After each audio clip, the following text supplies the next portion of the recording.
ദൈവമാതാവായ പരിശുദ്ധ കന്യകേ, അങ്ങയുടെ വിസ്മയാർഹമായ എളിമയെപ്പറ്റി ചിന്തിക്കുമ്പോൾ ഞങ്ങൾ ലജ്ജിതരാകുന്നു. അങ്ങയുടെയും അങ്ങേ തിരുക്കുമാരൻ്റെയും എളിമ അംഗീകരിക്കുവാനുള്ള അനുഗ്രഹം ഞങ്ങൾക്ക് നൽകണമേ. എളിമ വിശുദ്ധിയുടെ അടിസ്ഥാനമാണെന്ന് ഞങ്ങൾ മനസ്സിലാക്കുന്നു. ഞങ്ങളുടെ അഹങ്കാരത്താൽ അവിടുത്തെ ദിവ്യസൂതനെ പലപ്പോഴും ദ്രോഹിച്ചിട്ടുണ്ട്.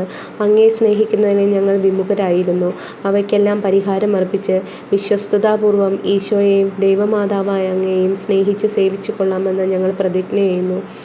എത്രയും ദയുള്ള മാതാവേ, നിന്റെ സങ്കേതത്തിൽ ഞങ്ങൾ ഓടിവന്ന് നിന്റെ സഹായം തേടി നിന്റെ മാധ്യസ്ഥ അപേക്ഷിച്ചവരിൽ ഒരുവനെയെങ്കിലും നീ ഉപേക്ഷിച്ചതായി ലോകത്തിൽ കേൾക്കപ്പെട്ടിട്ടില്ല എന്ന് നീ ഓർക്കണമേ. കന്യകളുടെ രാജ്ഞിയായ മറിയമേ, ദയുള്ള മാതാവേ, ഈ വിശ്വാസത്തിൽ ധൈര്യപ്പെട്ട് നിന്റെ തൃപ്പാദത്തിങ്കൽ ഞാൻ അണയുന്നു.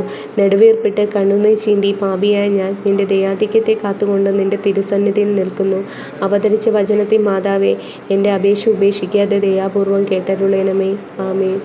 ജന്മപാപമില്ലാതെ ഉത്ഭവിച്ച പരിശുദ്ധ മറിയമേ, പാപികളുടെ സങ്കേതമേ, ഇതാ നിന്റെ സങ്കേതത്തിൽ ഞങ്ങൾ തേടി വന്നിരിക്കുന്നു. ഞങ്ങളുടെ മേൽ അളിവായിരുന്ന ഞങ്ങൾക്ക് വേണ്ടി നിന്റെ തിരുക്കുമാരനോട് പ്രാർത്ഥിച്ചു കൊള്ളണമേ. സ്വർഗസ്ഥനായ ഞങ്ങളുടെ പിതാവേ, അങ്ങയുടെ നാമം പൂജിതമാകണമേ. അങ്ങയുടെ രാജ്യം വരണമേ. അങ്ങയുടെ തിരുമനസ്സ് സ്വർഗത്തിലെ പോലെ ഭൂമിയിലുമാകണമേ. അന്നു വേണ്ടുന്ന ആഹാരം ഇന്ന് ഞങ്ങൾക്ക് തരണമേ.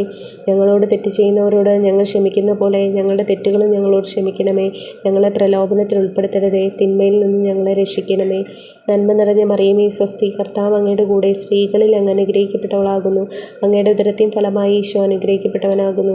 പരിശുദ്ധ മറിയമേ, തമ്പുരാൻ്റെ അമ്മേ, പാപികളായ ഞങ്ങൾക്ക് വേണ്ടി ഇപ്പോഴും ഞങ്ങളുടെ മരണസമയത്തും തമ്പുരാനോട് അപേക്ഷിക്കണമേ. ആമേൻ. പിതാവിനും പുത്രനും പരിശുദ്ധാത്മാവിനും സ്തുതി, ആദിയിലെ പോലെ ഇപ്പോഴും എപ്പോഴും എന്നേക്കും. ആമേൻ.